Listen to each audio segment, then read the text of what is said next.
ರೈತನ ಆತ್ಮಹತ್ಯೆ ಪ್ರಕರಣಕ್ಕೆ ಹೊಸ ಟ್ವಿಸ್ಟ್ ಒಂದು ಸಿಕ್ಕಿದೆ. ಬೆಳೆ ಸಾಲದಿಂದ ಆತ್ಮಹತ್ಯೆ ಎಂದು ತಿಳಿದಿದ್ದಂತ ಕುಟುಂಬ ಆದರೆ ಫೈನಾನ್ಸ್ನವರ ಕಿರುಕುಳದಿಂದ ಆತ್ಮಹತ್ಯೆ ಮಾಡಿಕೊಳ್ಳಲಾಗಿದೆ ಅನ್ನುವಂತ ಒಂದು ಟ್ವಿಸ್ಟ್ ಇದೀಗ ಸಿಕ್ಕಿರುವಂತದ್ದು. ರೈತನ ಆತ್ಮಹತ್ಯೆಗೆ ಒಂದು ಹೊಸ ಟ್ವಿಸ್ಟ್ ಸಿಕ್ಕಿದೆ. ಬೆಳೆ ಸಾಲದಿಂದ ಆತ್ಮಹತ್ಯೆ ಅಂತ ಕುಟುಂಬದವರು ತಿಳ್ಕೊಂಡಿದ್ರು, ಆದ್ರೆ ಫೈನಾನ್ಸ್ನವರ ಕಿರುಕುಳದಿಂದ ಇದು ಆತ್ಮಹತ್ಯೆ ಆಗಿದೆ ಅನ್ನುವಂತ ಒಂದು ವಿಷಯ ಬಯಲಾಗಿರುವಂತದ್ದು. ಈ ಒಂದು ಪ್ರಕರಣದ ಕುರಿತು ಆಡಿಯೋ ಲಭ್ಯವಾಗಿದೆ. ಧಾರವಾಡ ತಾಲೂಕಿನ ಮಲ್ಲಿಕಾರ್ಜುನ ಶಿರಗುಪ್ಪಿ ಅವರು 32 ವರ್ಷದ ಪ್ರಾಯದವರು ನೇಣು ಹಾಕಿಕೊಂಡು ಆತ್ಮಹತ್ಯೆಯನ್ನ ಮಾಡಿಕೊಂಡಿದ್ರು. ಕಳೆದ ಸೆಪ್ಟೆಂಬರ್ 30ರಂದು ಹುಬ್ಬಳ್ಳಿಯಲ್ಲಿ ನೇಣು ಹಾಕಿಕೊಂಡು ಆತ್ಮಹತ್ಯೆಯನ್ನ ಮಾಡಿಕೊಂಡಿದ್ದಂತಹ ವ್ಯಕ್ತಿ ಬೆಳೆ ಸಾಲದಿಂದ ಆತ್ಮಹತ್ಯೆಯನ್ನ ಮಾಡಿಕೊಂಡಿರ್ಬೇಕು ಅನ್ನುವಂತ ಒಂದು ಅನುಮಾನ ಸೃಷ್ಟಿಯಾಗಿತ್ತು. ಆದ್ರೆ ಮಲ್ಲಿಕಾರ್ಜುನ ಮೊಬೈಲ್ ಒಂದು ಲಾಕ್ ಓಪನ್ ಮಾಡಿದ ನಂತರ ಒಂದು ಟ್ವಿಸ್ಟ್ ಸಿಕ್ಬಿಟ್ಟಿದೆ. ಮೊಬೈಲ್ ಲಾಕ್ ಓಪನ್ ನಂತರ ಅಸಲಿಯತ್ತು ಬಯಲಾಗ್ಬಿಟ್ಟಿದೆ. ಟಿವಿಎಸ್ ಫೈನಾನ್ಸ್ ಮುಖಾಂತರ ಬೈಕ್ ಖರೀದಿಯನ್ನ ಮಾಡಿದ್ದ ಈತ ಕಳೆದ ವರ್ಷ ಅಷ್ಟೇ ಟಿವಿಎಸ್ ಕ್ರೆಡಿಟ್ ಫೈನಾನ್ಸ್ ನಲ್ಲಿ ಸಾಲವನ್ನ ಮಾಡಿಕೊಂಡಿದ್ದ. ಸಾಲ ಪಡೆದು ಬೈಕ್ ಅನ್ನ ಖರೀದಿ ಮಾಡಿಕೊಂಡಿದ್ದ ಈ ಒಂದು ಮಲ್ಲಿಕಾರ್ಜುನ ಶಿರಗುಪ್ಪಿ. ಆದ್ರೆ ಕಿಡ್ನಿ ಸಮಸ್ಯೆ ಉಂಟಾಗಿರೋದ್ರಿಂದ ಕಂತನ್ನ ಸರಿಯಾಗಿ ಕಟ್ಟಿರ್ಲಿಲ್ಲ. ಇದೇ ನೆಪವನ್ನ ಇಟ್ಕೊಂಡು ಪದೇ ಪದೇ ಕಿರುಕುಳ ಮಾಡ್ತಾ ಇದ್ರು ಫೈನಾನ್ಸ್ನವರು. ಆ ಒಂದು ಆಡಿಯೋ ಮೊಬೈಲ್ ನಲ್ಲಿ ರೆಕಾರ್ಡ್ ಮಾಡಿದ್ದ ಮಲ್ಲಿಕಾರ್ಜುನ ಶಿರಗುಪ್ಪಿ ಏನೆಲ್ಲ ಅವರು ಕಿರುಕುಳವನ್ನ ನೀಡ್ತಾ ಇದ್ರು ಅದೆಲ್ಲ ಆಡಿಯೋ ಮೊಬೈಲ್ ನಲ್ಲಿ ರೆಕಾರ್ಡ್ ಮಾಡ್ಕೊಂಡಿದ್ದ ಆತ್ಮಹತ್ಯೆ ಮಾಡ್ಕೊಂಡಿದ್ದಂತ ಮಲ್ಲಿಕಾರ್ಜುನ ಶಿರಗುಪ್ಪಿ ಅವರು. ಸಾಲ ಕಟ್ಟಲು ಆಗದಿದ್ರೆ ನೇಣು ಹಾಕಿಕೋ ಅಂತ ಫೈನಾನ್ಸ್ ಒಂದು ಸಿಬ್ಬಂದಿ ಅವರು ಹೇಳಿದ್ರು. ನಮ್ಮ ಮ್ಯಾನೇಜರ್ ಹೆಸರು ಬರೆದಿಟ್ಟು ಸಾಯಿ, ಟಿವಿಎಸ್ ಕ್ರೆಡಿಟ್ ಫೈನಾನ್ಸ್ ಸಿಬ್ಬಂದಿಯಿಂದ ಟಾರ್ಚರ್ ಅನ್ನ ನೀಡಲಾಗಿತ್ತು. ಈ ಪ್ರಕರಣಕ್ಕೆ ಸಂಬಂಧಪಟ್ಟ ಹಾಗೆ ಧಾರವಾಡ ಗ್ರಾಮೀಣ ಪೊಲೀಸ್ ಠಾಣಾ ವ್ಯಾಪ್ತಿಯಲ್ಲಿ ಇದು ಘಟನೆ ಸಂಭವಿಸಿರುವಂತದ್ದು. ಹಾಗೆ ಪೊಲೀಸ್ ಠಾಣಾ ವ್ಯಾಪ್ತಿಯಲ್ಲಿ ಪ್ರಕರಣ ದಾಖಲು ಕೂಡ ಮಾಡಿಕೊಳ್ಳಲಾಗಿದೆ. ಈ ಒಂದು ಸಾಲವನ್ನ ತಗೊಂಡಿದ್ರು ಟಿವಿಎಸ್ ಫೈನಾನ್ಸ್ ಮುಖಾಂತರ ಕ್ರೆಡಿಟ್ ಫೈನಾನ್ಸ್ ನಲ್ಲಿ ಸಾಲವನ್ನ ತಗೊಂಡಿರುವಂತದ್ದು. ಸಾಲ ಪಡ್ಕೊಂಡು ಒಂದು ಬೈಕ್ ಅನ್ನ ಖರೀದಿ ಮಾಡಿದ್ದ ಮಲ್ಲಿಕಾರ್ಜುನ. ಆದ್ರೆ ಅದರೊಂದು ಕಂತನ್ನ ಕಟ್ಟೋದಕ್ಕೆ ಅವನಿಗೆ ಸಾಧ್ಯ ಆಗಿರಲಿಲ್ಲ. ಒಂದು ಕಿಡ್ನಿ ಸಮಸ್ಯೆ, ಆರೋಗ್ಯದ ಒಂದು ಸಮಸ್ಯೆ ಇತ್ತು. ಅದರಿಂದಾಗಿ ಅವನಿಗೆ ಕಂತು ಕಟ್ಟೋದಕ್ಕೆ ಆಗಲಿಲ್ಲ.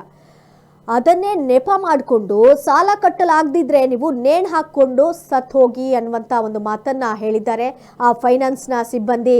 ನಮ್ಮ ಮ್ಯಾನೇಜರ್ ಹೆಸರನ್ನ ಬರೆದಿಟ್ಟು ಸಾಯಿ ಅನ್ನುವಂಥ ಮಾತನ್ನ ಕೂಡ ಹೇಳಿದ್ರು. ಇದೆಲ್ಲವೂ ಕೂಡ ಮೊಬೈಲ್ನ ಒಂದು ಲಾಕ್ ಓಪನ್ ಮಾಡಿದಾಗ ಸಿಕ್ಕಿರುವಂಥ ದಾಖಲೆಯಾಗಿದೆ.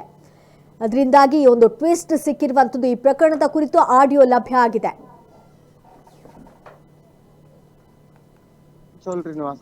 ಐದಾತ್ರಿ ಪೇಮೆಂಟ್ ಏನ್ ಇದು ಆಗಂಗ್ ಕಾಣಂಗಿಲ್ರಿ. ಅದಕ್ಕ ನಾ ಇನ್ನೊಂದ್ 2 ದಿನ ಬಿಟ್ಟು ತುಂಬತಂತಪ್ಪ. 2 ದಿನ ಬಿಟ್ಟಲ್ರಿ ಇವ್ರ ನೀವ್ ಏನ್ ಮಾತ್ ಕೊಟ್ಟಿದ್ರಿ ಹೇಳಂಗ? ಮಾತ್ ಕೊಟ್ಟೇವ್ರಿ ನಿಮ್ಗ.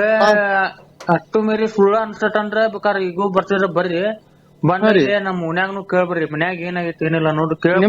ನಿಮ್ದ ಮನ್ಯಾಗಿನ ಕೇಳತಿಲ್ರಿ ಇವ್ರ ನೀವ್ ಹೇಳಿದ್ ಮಾತಿಗೆ ಒಂದ ಮಾತಿಗೆ ನಾ ಮನಿ ಕಡೆ ಬರ್ಲಿಲ್ಲ. ಅದಕ್ಕ ಆಗ್ರಿ ಅಲ್ಲಿ ಸಮಸ್ಯೆನೇ ಕೇಳಲ್ಲ ಅಂದ್ರೆ ಹೆಂಗ್ರಿ? 100 ಲಕ್ಷ ಸಾವಿರ ಒಂದ್ ಬಾಕಿ ಐತಿ ನೋಡ್ರಿ. ನೀವು ಹೂ ಅಂದ್ರ ಬೇಕಾರೆ ಅದ್ ಮಾಡ್ಲಿಕ್ರ ನಾ ಬೇಕಾರೆ ನೀವ್ ಹೇಳ್ದಂಗ್ ಕೇಳ್ತಾರ ನೋಡ್ರಿ. ಅದನ್ನ ಮಾಡ್ರಿ ನಮ್ ಮ್ಯಾನೇಜರ್ ಹೆಸರು ಬರೀರಿ, ಸತ್ ಬಿಡ್ರಿ.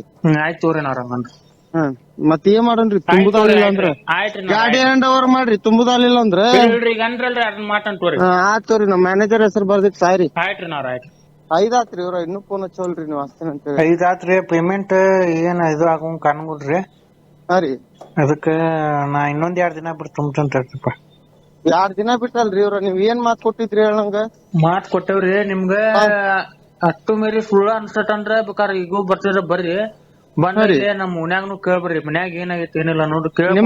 ನಿಮ್ದ ಮನ್ಯಾಗಿನ ಕೇಳತಿಲ್ರಿ ಇವ್ರ ನೀವ್ ಹೇಳಿದ್ ಮಾತಿಗೆ ಒಂದ ಮಾತಿಗೆ ನಾ ಮನಿ ಕಡೆ ಬರ್ಲಿಲ್ಲ. ಅದಕ್ಕ ಆಗ್ರಿ ಅಲ್ಲಿ ಸಮಸ್ಯೆನೇ ಕೇಳಲ್ಲ ಅಂದ್ರೆ ಹೆಂಗ್ರಿ? 100 ಲಕ್ಷ ಸಾವಿರ ಒಂದ್ ಬಾಕಿ ಐತಿ ನೋಡ್ರಿ. ನೀವು ಹೂ ಅಂದ್ರ ಬೇಕಾರೆ ಅದ್ ಮಾಡ್ಲಿಕ್ರ ನಾ ಬೇಕಾರೆ ನೀವ್ ಹೇಳ್ದಂಗ್ ಕೇಳ್ತಾರ ನೋಡ್ರಿ. ಅದನ್ನ ಮಾಡ್ರಿ ನಮ್ ಮ್ಯಾನೇಜರ್ ಹೆಸರು ಬರೀರಿ, ಸತ್ ಬಿಡ್ರಿ.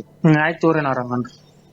ಮತ್ ಏನ್ ಮಾಡೋಣ್ರಿ? ತುಂಬುದಾಲಿಲ್ಲ ಅಂದ್ರ ಗಾಡಿ ಹ್ಯಾಂಡ್ ಓವರ್ ಮಾಡ್ರಿ. ತುಂಬುದಾಲಿಲ್ಲ ಅಂದ್ರ ಅಂದ್ರಲ್ರಿ ಅದನ್ನ ಮಾತಂತ ತೋರಿ. ಆಯ್ತವ್ರಿ ನಮ್ ಮ್ಯಾನೇಜರ್ ಹೆಸರು ಬರ್ದಿಟ್ ಸಾಯ್ರಿ. ಆಯ್ತ್ರಿ ನಾರ ಆಯ್ತು. ಐದಾತ್ರಿ ಇವ್ರ ಇನ್ನೂ ಫೋನ್ ಹಚ್ಚೋಲ್ರಿ ನೀವು ಹಚ್ತೀನಿ ಅಂತ ಹೇಳಿ. 5 ಆತ್ರಿ ಪೇಮೆಂಟ್ ಏನ್ ಇದು ಬಂದಿದೆ. ಮತ್ತೆ ಮೃತವರು ತಾಯಿನೂ ಇದ್ದಾರೆ, ಇಲ್ಲಿ ಜೊತೆಗೆ ತಂದೆನೂ ಇದ್ದಾರೆ. ನಾವು ಮೇಲ್ಗಡೆ ಹೋಗಿ ಅವರ ಜೊತೆ ಫಸ್ಟ್ ವಿಚಾರ ಮಾಡಿಸಿ ಮತ್ತೆ ಕಂಪ್ಲೇಂಟ್ ಕೊಟ್ಟಿದ್ರೆ ಅದು ಕಂಪ್ಲೇಂಟ್ ಮತ್ತೆ ನಮ್ಮ ವಿಚಾರ ಮಾಡಾದ್ಮೇಲೆ ಏನು ಕ್ರಮ ಬರುತ್ತೆ ಅದು ಸೂಕ್ತ ಕಾನೂನು ಕ್ರಮ ತಗೊಂಡಿದ್ದೀವಿ. ಆಡಿಯೋ ಫಸ್ಟ್ ಪ್ರೈಮಾ ಫೇಸಿ ಕೇಳಿದ್ದೀನಿ ಮೇಲ್ನೋಟಕ್ಕೆ, ಬಟ್ ಅದು ಸ್ವಲ್ಪ ಡೀಪ್ ಆಗಿ ನೋಡ್ತೀನಿ. ಮತ್ತೆ ಆಡಿಯೋ ಬಿಟ್ಟು ಮತ್ತು ಕಂಪ್ಲೇಂಟ್ ನಮಗೆ ಈಗ ಕೊಟ್ಟಿದ್ದಾರೆ, ಸೊ ಅದೇ ಕಂಪ್ಲೇಂಟ್ ಮೇಲೆ ನಾವೇ ಕ್ರಮ ತಗೊಂಡಿದ್ದೀವಿ. ಅದು ಆದಮೇಲೆ ಅದಕ್ಕೋಸ್ಕರ ನಮ್ಮದು ಭಾರತೀಯ ನ್ಯಾಯ ಸಂಹಿತಾದ್ದು ಸೆಕ್ಷನ್ ಇದೆ, ಮಾಹಿತಿ ಬಂದಿದೆ. ಮತ್ತು ಮೃತವರು ತಾಯಿನೂ ಇದ್ದಾರೆ, ಇಲ್ಲಿ ಜೊತೆಗೆ ತಂದೆನೂ ಇದ್ದಾರೆ. ನಾವು ಮೇಲ್ಗಡೆ ಹೋಗಿ ಅವರ ಜೊತೆ ಫಸ್ಟ್ ವಿಚಾರ ಮಾಡಿಸ್ತೀವಿ ಮತ್ತು ಕಂಪ್ಲೇಂಟ್ ಕೊಟ್ಟಿದ್ರೆ ಅದು ಕಂಪ್ಲೇಂಟ್ ಮತ್ತೆ ನಮ್ಮ ವಿಚಾರ ಮಾಡಾದ್ಮೇಲೆ ಏನು ಕ್ರಮ ಬರುತ್ತೆ ಅದು ಸೂಕ್ತ ಕಾನೂನು ಕ್ರಮ ತಗೊಂಡಿದ್ದೀವಿ. ಆಡಿಯೋ ಫಸ್ಟ್ ಪ್ರೈಮಾ ಫೇಸಿ ಕೇಳಿದ್ದೀನಿ ಮೇಲ್ನೋಟಕ್ಕೆ, ಬಟ್ ಅದು ಸ್ವಲ್ಪ ಡೀಪ್ ಆಗಿ ನೋಡ್ತೀನಿ. ಮತ್ತು ಆಡಿಯೋ ಬಿಟ್ಟು ಮತ್ತು ಕಂಪ್ಲೇಂಟ್ ನಮಗೆ ಈಗ ಕೊಟ್ಟಿದ್ದಾರೆ, ಸೊ ಅದೇ ಕಂಪ್ಲೇಂಟ್ ಮೇಲೆ ನಾವೇ ಕ್ರಮ ತಗೊಂಡಿದ್ದೀವಿ. ಒಂದು ಮ್ಯಾನೇಜರ್ ಫೋನ್ ಹಚ್ತಿದ್ರಂತ ಅವ್ರ ಅಪ್ಪರಿಗೆ ಫೋನ್ ಹಚ್ಚಕತ್ತ ಇಲ್ಪ ನಿಂದ್ರದನ್ನ ಸಾಲ ಹರ್ಕೋಬೇಕಪ್ಪ ಅಂತಂದಾಗ ಆಯ್ತಪ್ಪ ಮುಟ್ಸೋಣಂತ ಇಬ್ರು ಕೂಡಿ ಮಾಡಿ ಮುಟ್ಸೋಣಪ್ಪ ಅಂತ ಹೇಳಿದ್ನಂತ. ಆ ಪ್ರಕಾರ ನನಗೂ ಕೂಡ ಮೆಸೇಜ್ ಮಾಡಿದ, ನಾ ಹಿಂಗೆ ಸಾಲ ಐತಿ ಏನು ಭಾಳ ಕಿರಿಕಿರಿ ಆಗತ್ತೈತಿ ಅಂತಂದಾಗ ನಾನು ಬೆಂಗಳೂರಾಗಿದ್ದೆ, ನಾ ಅಲ್ಲಿಂದ ಬರ್ತೇನಪ್ಪ, ಬಂದ ಮೇಲೆ ಸುದ್ದಿ ಮಾಡ್ತೇನೆ ಅಂತ ಹೇಳಿದೆ. ಅಲ್ಲ ನನಗೆ ಇಂಥವ್ರು ಫೈನಾನ್ಸ್ನವ್ರು ಭಾಳ ಕಿರಿಕಿರಿ ಮಾಡತ್ತಾರಣ ಅಂತೇಳಿ ನನಗೆ ವಾಟ್ಸಪ್ನಾಗ ಮೆಸೇಜ್ ಮಾಡಿದ್ದ. ಆ ಪ್ರಕಾರ ನಾನು ಮರು ದಿವ್ಸ ಬಂದು ಅದನ್ನು ಒಂದು ವಿಚಾರ ಮಾಡ್ಬೇಕನ್ನೋಗಲೇ ಅವನು ಸತ್ತುಬಿಟ್ಟಿದ್ದ. ಅದಕ್ಕೋಸ್ಕರ ನಾನು ಏನು ಫೈನಾನ್ಸ್ ಐತಲ್ಲ, TVS ಕ್ರೆಡಿಟ್ ಫೈನಾನ್ಸ್ ಮ್ಯಾನೇಜರ್ ಆಯ್ತು ಮತ್ತು ಗುರು ಹಿರೇಮಠ ಮತ್ತು ಬಸವರಾಜ್ ಮ್ಯಾನೇಜರ್, ಇವರಿಬ್ಬರು ಕಿರುಕುಳದಿಂದ ಮಲ್ಲಿಕಾರ್ಜುನ ಸಿರುಗುಪ್ಪಿ ಅವರು ಆತ್ಮಹತ್ಯೆ ಮಾಡ್ಕೊಂಡಿದ್ದಾರೆ. ಆತ್ಮಹತ್ಯೆಗೆ ಮಾಡ್ಕೊಳ್ಳೋ ಮುಖ್ಯ ಕಾರಣ ಅಂತಂದ್ರೆ ಗುರು ಹಿರೇಮಠ ಮತ್ತು ಬಸವರಾಜ್ ಮ್ಯಾನೇಜರ್. ಆಮೇಲೆ ಒಂದು ಮ್ಯಾನೇಜರ್ ಫೋನ್ ಹಚ್ತಿದ್ರಂತ ಅವ್ರ ಅಪ್ಪರಿಗೆ ಫೋನ್ ಹಚ್ಚಕತ್ತ ಇಲ್ಪ ನಿಂದ್ರದನ್ನ ಸಾಲ ಹರ್ಕೋಬೇಕಪ್ಪ ಅಂತಂದಾಗ ಆಯ್ತಪ್ಪ ಈ ಗಾಡಿ ಕಂತಿನ ಸಂಬಂಧ ರೀ, ಅವು ಮನುಷ್ಯಗೆ ತ್ರಾಸ ತಗೊಂಡಿದ್ದ ಗಾಡಿನ ಕಂತಿನ ಸಂಬಂಧ ರೀ. ಈಗ ದೀಪಾವಳಿಗೆ ವರ್ಷ ಆಗಿತ್ತು ರೀ, ಕಟ್ಟ್ಯಾಂಡ್ರಿ ಕಂತು ಕಟ್ಕೊಂತ ಬಂದಾನ್ರಿ. ಈಗ ಒಂದು ತಿಂಗಳ ರೆಸ್ಟ್ನಾಗಿದ್ರಿ, ಆಪರೇಷನ್ ಆಗಿದ್ರಿ, ಕಿಡ್ನಿ ಸ್ಟೋನ್ ಆಗಿದ್ದು ರೀ. ಅದು ಆಪರೇಷನ್ ಆಗಿ ರೆಸ್ಟ್ನಾಗಿದ್ರಿ. ಇದ ಸರ ತಿಂಗಳ ತ್ರಾಸ ಆಗಿತ್ತು ಅಂತ ಕಟ್ಟದ್ ಬಿಟ್ಟಿದ್ರಿ. ಅದು ಬೆಳೆ ಹ್ಯಾನಾಗೈತ್ರಿ, ಅದು ಏನಿಲ್ಲ ರೀ. ಅಲ್ಲಿ ಬ್ಯಾಂಕಿನ ಸಾಲ ಅದಾಗೈತ್ರಿ, ಅದು ಹೊಲ ಸಂಬಂಧ ಅದು ತಗೊಂಡೈತ್ರಿ. ಏನು ಗೊತ್ತಿಲ್ಲ ರೀ ಸರ್, ನಮಗೇನು ಗೊತ್ತಿಲ್ಲ ರೀ. ನಾವು ಅವತ್ತು ಮನ್ಯಾಗ ಇರಾಕಿಲ್ರಿ, ಯಾರು ಇರಾಕಿಲ್ರಿ. ನಾವು ಒಟ್ಟು ಊರಿಗೆ ಹೋಗಿದ್ದೀವಿ ರೀ. ಏನವರ ನೋಡಿ ಏನು ಸಾಹೇಬ್ರ ನಮ್ಗೆ ನ್ಯಾಯ ದೊರಕಿಸ್ಕೊಡ್ಬೇಕ್ರಿ ಅಂತ ಅವರು ನಮ್ಗೆ ರೊಕ್ಕ ಕೊಡು, ಇಲ್ಲಾಂದ್ರೆ ನೀವು ಊರ್ಲಿ ಹಾಕೋ ಅಂದಾರ. ಅವ್ರು ಮತ್ತು ಬಿಟ್ಟು ಕೇಳ್ಯಾರ್ರಿ, ಮತ್ತು ಹಿಂಗೆ ಅಂದಾರ್ರಿ. ಮತ್ತು ಇನ್ನೂ ಹಾಕೊಂಡಿಲ್ಲ ನೀನು ಅಂದನ್ರಿ. ಅದ್ರ ಮಾತಿಗೆ ನನ್ನ ಮಗ ನೋಡಿ ಹಾಕೋತಾನಂತ ವಿಡಿಯೋ ಕಾಲ್ ಮಾಡಿ ಇಟ್ಟು ಊರ್ಲಿ ಹಾಕೊಂಡ್ರಿ.